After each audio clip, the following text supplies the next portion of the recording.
Well, I'm still smiling. We're still smiling after the last session because We're practicing. that's the one we chose. That's the one we chose.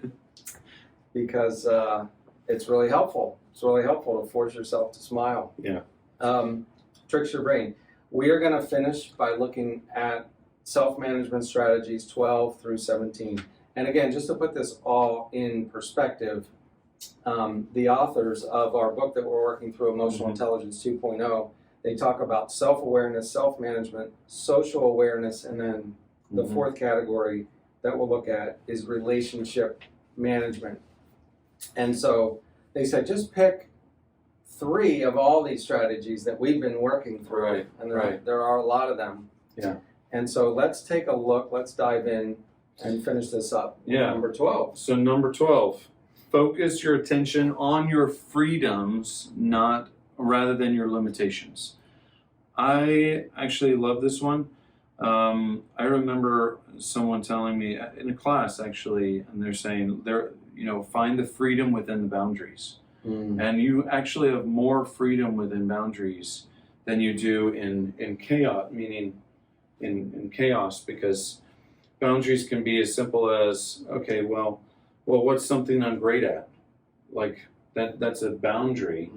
And I'd want to do something I'm great at rather than something I'm not great at.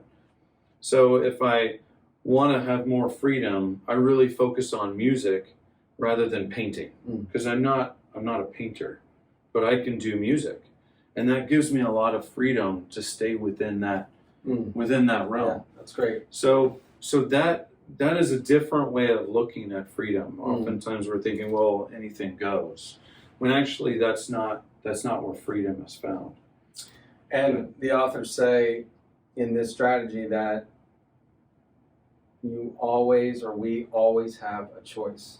Yeah. Even in difficult situations, I think about that, I'm like, I can think of some exceptions where it's not a choice.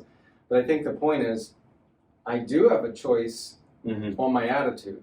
Right. We have the freedom to determine our attitude. We have the freedom to make make the next right choice.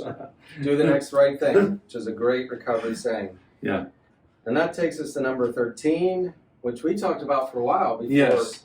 Yeah.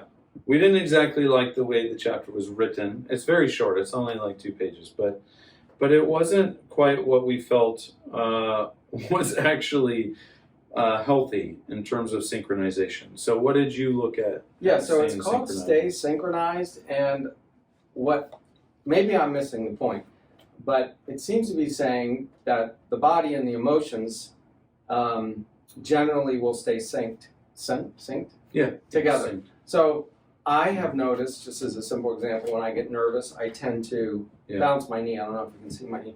I tend to bounce my knee. Or when I get anxious, I feel it in my stomach. We were talking about, is it the book, The Body Tells the Score? Yeah.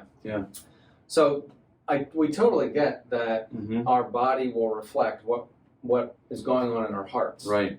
And so I think the idea is to keep those, to be aware of that and to stay synced together. And even the point of the strategy is sometimes we have to override what our body is feeling, and just do the next right thing. Right, and I think that goes back to one of even the smile and laugh more strategy is we can notice what our body is feeling, and you can change direction. So instead of feeling anxious, you can get up, move around, and start to smile, laugh, and let that be how you're syncing with your emotions. So that's kind of our take on 13, is syncing your emotional level with your body and leading whichever to get it in the right mode.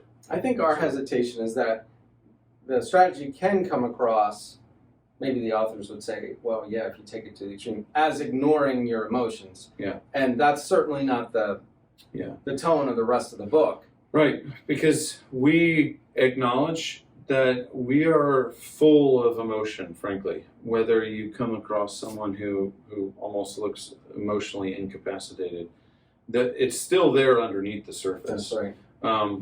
And a lot of our decisions are made from that place.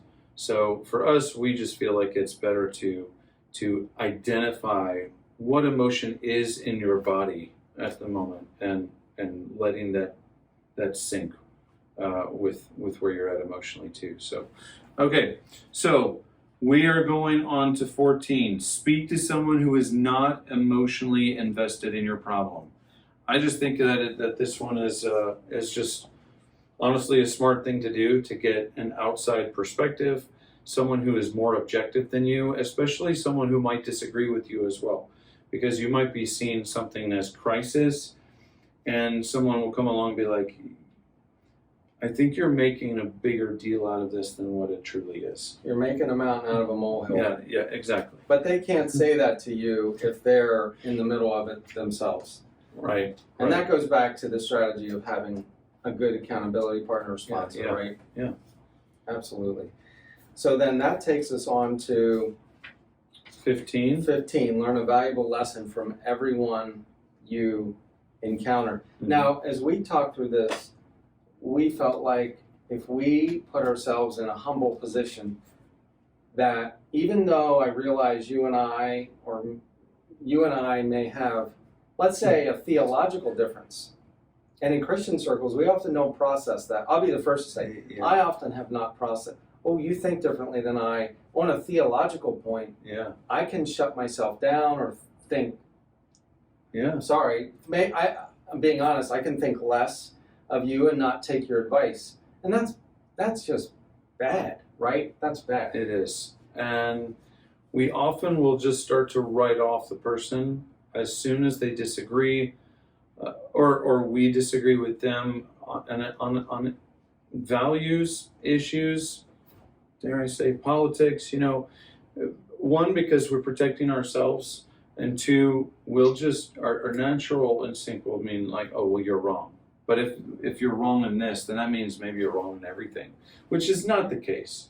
And I think that's part of the tensions that we often see today. Not to go into that, but the many of the divides are happening because people are not willing to hear from the other side, from the standpoint of either understanding or just seeing it from their point of view.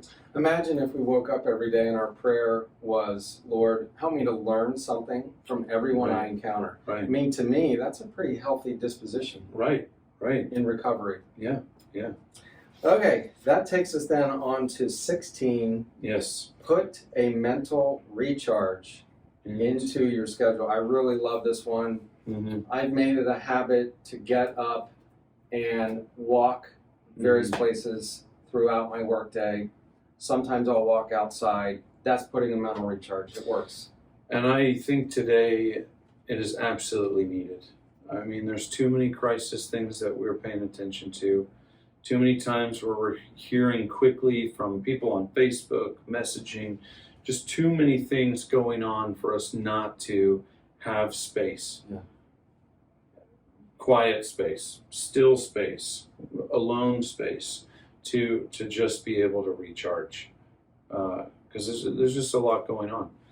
So when you're feeling stuck emotionally and it starts to weigh on you, right. Get up. Yeah. And take a 3 to 5 minute break. Right. Just go for a walk or just be by yourself. Okay, number 17, accept that change is just around the corner. Now, they do talk about it in two ways. One is that just because things are going well now doesn't mean that something might happen negatively that you're not in control of, like a storm with the flooding that came. I mean, I don't think that really anybody saw that coming. Maybe the weatherman, but he didn't let us know. But the other is also positive change. Just knowing that as you're moving ahead in these strategies, knowing that change does come steadily over time as well. That's absolutely right.